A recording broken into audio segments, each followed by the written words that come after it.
Everyone welcome back. तो आप लोगों ने थंबनेल में देखा कि पूर्वालोकन से रिलेटेड बातें होनी है और मैं इससे रिलेटेड सारे आपके डाउट क्लियर करूंगी। उससे पहले मैं बता दूं आप लोगों को कि पूर्वालोकन में है क्या। देखो, पूर्वालोकन में आपको मिल जाएगा, जैसे प्रीवियस ईयर क्वेश्चन है, आरओ हो, पीसीएस हो या फिर अदर स्टेट का हो, आईएएस तक का आपको क्वेश्चन उसमें मिल जाता है और एक समरी उसका बना के दे देते हैं, उसका अच्छा खासा डिस्कशन दे देते हैं। जैसे एक क्वेश्चन आया तो उसका अच्छे से बता देते हैं उसके बारे में कि ऐसा ऐसा ये है तो इसलिए क्वेश्चन बना, ठीक है। तो उसमें ये है, प्रीवियस ईयर क्वेश्चन है, इसीलिए उसको बार बार पढ़ने के लिए बोला जाता है, क्योंकि उसमें जब क्वेश्चन आएगा तो टॉपिक भी होते हैं उसके साथ, तो वो भी रिवीजन हो जाएगा, इसलिए उसे बोला जाता है। अब आपका जो दूसरा क्वेश्चन मोस्ट इंपॉर्टेंट है कि पूर्वालोकन लगानी चाहिए कि मैं बस आरओ के लिए या पीसीएस का पीवाईक्यू लगा लूँ तो उतने में हो जाएगा। देखो, अभी समय है एग्जाम को लेकर के, तो आप अगर लगा सकते हैं, और मैं कहूँगी कि अगर आप करने पे आए ना तो कुछ भी कर सकते हैं।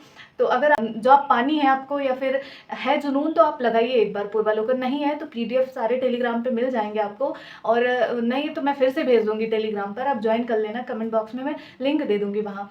तो आप एक बार पूर्वालोकन जरूर कर लें, और उसके नोट्स अगर नहीं बना पाते हैं तो जहां आपको लगे कि इसको हाईलाइट करने की जरूरत है तो आप पूर्वालोकन में ही हाईलाइट कर लें, और सेकंड रीडिंग जैसे नोट्स की लगाते हैं तो आप उसकी लगा सकते हैं। नोट्स बनाने का मतलब एक एग्जाम टाइम में हम अगर अपनी नोट्स ले जा पाएँ वहाँ, क्योंकि हमको एग्ज़ाम से पहले 2-3 घंटे पहले ही बुला लिया जाता है, तो उस समय हम रिवीजन कर सकें। या हम सफ़र, क्योंकि हम कहीं ना कहीं हमको जाना ही पड़ता है पेपर देने, तो बस में सफ़र कर लो, ट्रेन से सफ़र कर रहे हैं तो उसमें हम रिवीजन कर सकें, इसलिए नोट्स बनाने के लिए बोला जाता है।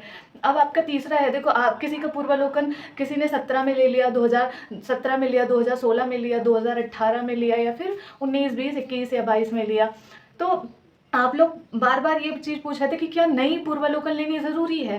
देखो, नई पूर्वालोकन और पुरानी में बस एक ही फ़र्क होता है कि जैसे हमने 23 की ली, तो 23 से पहले 22 में जितने भी आपके एग्ज़ाम्स होंगे, ठीक है, आपके जितने भी एग्जाम्स हैं सारे उसमें मिल जाएंगे। अब अगर मान लो आपके पुरानी है, आप मान लो 17 की है, 16 की है, 18, 19 है, 20, 21 जो भी है, तो आपको जो है मेन आरओ जैसे दे रहे हैं या पीसीएस दे रहे हैं, तो आप उन दोनों का प्रीवियस ईयर क्वेश्चन देख लें और पुराना अपना वो लगाते हैं। जरूरी नहीं है कि नई पूर्वालोकन ही लेना है, पुरानी ही रखो, बस नए क्वेश्चन जैसे कि आरओ का हुआ और 21 में पीसीएस का हुआ भी, तो इनका आपके पास होना चाहिए प्रीवियस ईयर क्वेश्चन, कि आप इसको भी देख लो कि ट्रेंड क्या चल रहा है, क्वेश्चन कैसे आ रहे हैं, किस टाइप में आ रहे हैं। इसीलिए आपको पूर्वालोकन में बस इतना ही करना है। तो आपको पूर्वालोकन नई खरीदने की जरूरत नहीं है, पुरानी रखो, साइड में अपने क्वेश्चंस रखो जिस भी एग्जाम्स के दे रहे हो। आरओ के दे रहे हो तो पीसीएस और आरओ दोनों साथ में रखो, और पीसीएस दे रहे हो तो भी दोनों साथ में रखो। तो ये आपका तीसरा और मोस्ट रिपीटेड आप लोगों का ये क्वेश्चन था जो मैंने बता दिया। और आप लोग ये बोल रहे थे कितनी बार पूर्वालोकन लगाएं। देखो, पूर्वालोकन आप एक बार तो कर लें, सेकंड भी रिवीजन कर लें। अगर सेकंड हो जा रहा है, मिनिमम 2 बार तो कर ही ले, और मैक्सिमम आप कितनी भी बार कर सकते हैं, कोई उसमें रोक टोक नहीं है। जैसे अभी समय कम है तो 2 बार मिनिमम आप कर लें।